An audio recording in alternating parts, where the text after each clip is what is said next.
After nearly a half-century of operation, Plymouth's controversial Pilgrim nuclear power plant is slated to shut down at the end of this month. But as Adam Reilly tells us, for the plant's neighbors, the story isn't finished. It's just entering a new phase. Straight out there is a rectangular block. It looks small, and you say, how could something so small have the potential to destroy the Commonwealth? For the better part of 3 decades, Mary Lampert has pushed to contain the threat she believes Pilgrim nuclear power plant represents. And frequently, Lampert, who runs the advocacy group Pilgrim Watch, has gotten what she pushed for. More conservative radioactive release standards, more health studies done, more realistic emergency planning. Now, on May 31st, Pilgrim is shutting down for good. But if you think Lampert feels victorious, think again. The game's not over. We're entering decommissioning, and there are big issues ahead.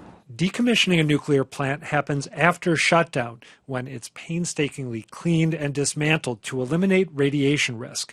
At Pilgrim, for example, more than 4,000 spent fuel assemblies will be moved to this parking lot, where they'll be stored in 61 massive concrete casks. They're just big spherical shapes, and it'll just be on a concrete pad. It's pretty standard. Patrick O'Brien is a Pilgrim spokesman.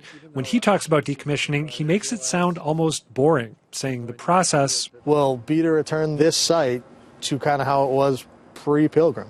The conditions would be removal of the buildings, removal of structures, parking lots. Spent fuel casks really would be the only remnants that you'd see that there was a plant here. But there's a catch. If current plans hold, Pilgrim's owner, Entergy, won't be in charge.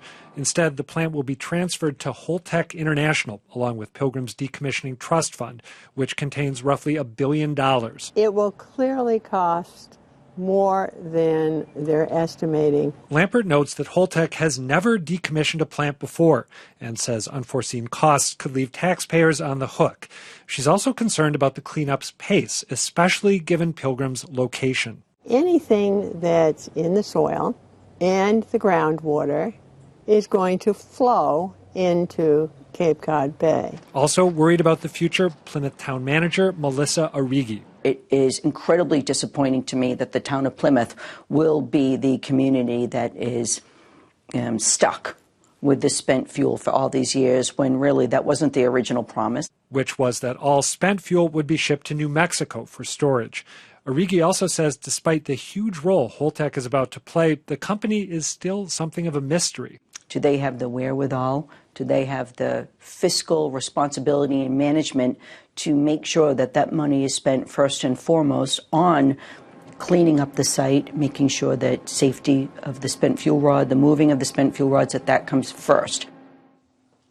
Adam Reilly joins me now. Hey, Adam. Hey, Jim. So Pat O'Brien, the Pilgrim spokesman, makes the case that the transfer is better for the community. Better for Plymouth. Why? Yeah, What's the argument? His argument essentially is Holtec says they're going to do this in about 8 years. They plan to move really quickly. If Entergy ends up keeping it because the NRC doesn't let it go through, they're going to take a long time. They have 60 years to do it, and he made it sound like they could take the better part of that. But the state's not happy with the handoff, are they? And if this is true, then why are they not happy? Right, they're not happy with the handoff. Moore Healey and the Baker administration have attempted to intervene in the NRC process, and they make basically the same arguments that Mary Lampert does. They want a hearing. They're worried there won't be enough money to cover the decommissioning cleanup the way it should be done. Well, in light of that, how do they make money on Well, this they thing? make money by keeping costs down. They are new to the decommissioning game, but they're trying to do it at a bunch of different sites around the country. The idea is with economies of scale, they don't need to spend down these decommissioning trust funds, and they can keep what's left over, which obviously raises a concern about thoroughness as opposed to speed. But if they can't keep it down and make money, and they go over what then you the have advocates say is Commonwealth true, or the town or both as the payer of last resort. Glad I don't live in Plymouth. Maybe I shouldn't say that. But in any case, thank you for the story, Adam. Thanks, really Jim. appreciate it.